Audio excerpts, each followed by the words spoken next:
Ahoj, zdravím všechny cestovatele, já jsem Matěj a chci vás přivítat u prvního videa ze série, ve kterém vám představím aplikaci TripDonut. V tomto videu si řekneme, co to TripDonut vlastně je, k čemu slouží a v dalších videích se ho pak naučíme používat. Tak pojďme na to. TripDonut je webová a mobilní aplikace, která je určena pro všechny cestovatele. Ať lítáte letadlem, jezdíte autem nebo chodíte pěšky, užíváte pohodlí hotelů, jezdíte do kempu nebo spíte jen tak v lese pod čirákem a ať už se chystáte na den, na víkend nebo na celý měsíc, tak vždy vám TripDonut pomůže. A to ve 3 fázích vaší cesty. Pomůže vám před cestou s přípravou a plánováním.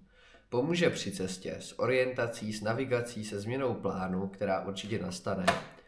A pomůže i po skončení cesty, kdy poslouží jako deníček, ve kterém uchováte svoje vzpomínky. Pojďme se nyní na jednotlivé fáze podívat podrobněji. Každou cestu nějakou dobu plánujete. Na webu hledáte inspiraci, vymýšlíte, kam pojedete, co tam budete dělat, ukládáte si zajímavá místa. Později z těchto míst sestavujete itinerář cesty a program na jednotlivé dny. Objednáváte ubytování, letenky, vstupenky, děláte si poznámky, co zabalit a co nezapomenout. No a tohle všechno můžete dělat v TripDonutu. Respektive pracujete samozřejmě pořád tam, kde to jde nejlépe, třeba na Google mapách, na Bookingu a tak dále, na jízdních řádech.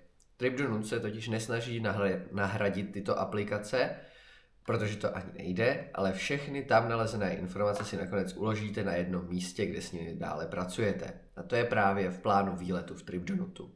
Když máte naplánováno, vyrazíte na cestu. To je další fáze. Zde využijete mobilní aplikaci TripDonut ve vašem telefonu, protože kdo by tahal počítač, a ve své kapse tak máte díky TripDonutu celý svůj plán a všechny potřebné informace a dokumenty o vaší cestě. Máte je dokonce dostupné i offline. To je důležité, protože ne všude je internet. Ale pozor, stejně jako u plánování není naším cílem nahradit různé navigace a mapové aplikace. Naopak, chceme je používat. TripDonut umí snadno přidávat naplánovaná místa jiným aplikacím, takže si například uložený hotel pošlete třeba do vaší navigace, například Waze, a můžete vyrazit.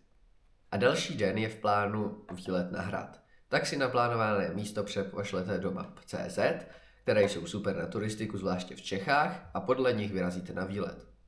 Samozřejmě žádný plán nevydrží dlouho, takže i v mobilní verzi TripDonutu můžete snadno vše upravovat, přidávat nová místa a doma pečlivě připravené plány jednoduše předěláte. A když zbyde čas, večer si rovnou můžete dělat poznámky o vaší cestě, přidávat fotky, abyste je pak využili v poslední fázi. A tato poslední fáze využití TripDonutu nastane, když se z cesty vrátíte. Plán v TripDonutu snadno změníte na deník či album své cesty. Můžete popsat jednotlivé dny, můžete přidat fotky, prostě zpracovat si zážitky dle svých představ. A takto připravený deník nasdílíte přátelům. Ti se s tím jednak můžou pokochat, ale také inspirovat pro svůj další výlet. A toto je další důležitá funkce TripDonutu. Možnost sdílení vše s ostatními, s přáteli, rodinou nebo rovnou úplně se všemi.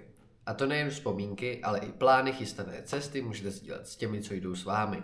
Ti se pak mohou k výletu takzvaně připojit a na plánech spolupracovat. A na cestě pak máte ve svých telefonech všichni stejný plán, stejné informace, takže všichni vědí, co je čeká a na co se mohou těšit. Tak, to byl stručný úvod, chystáme další videa, ve kterých podrobněji představíme, jak se s TripDonutem pracuje.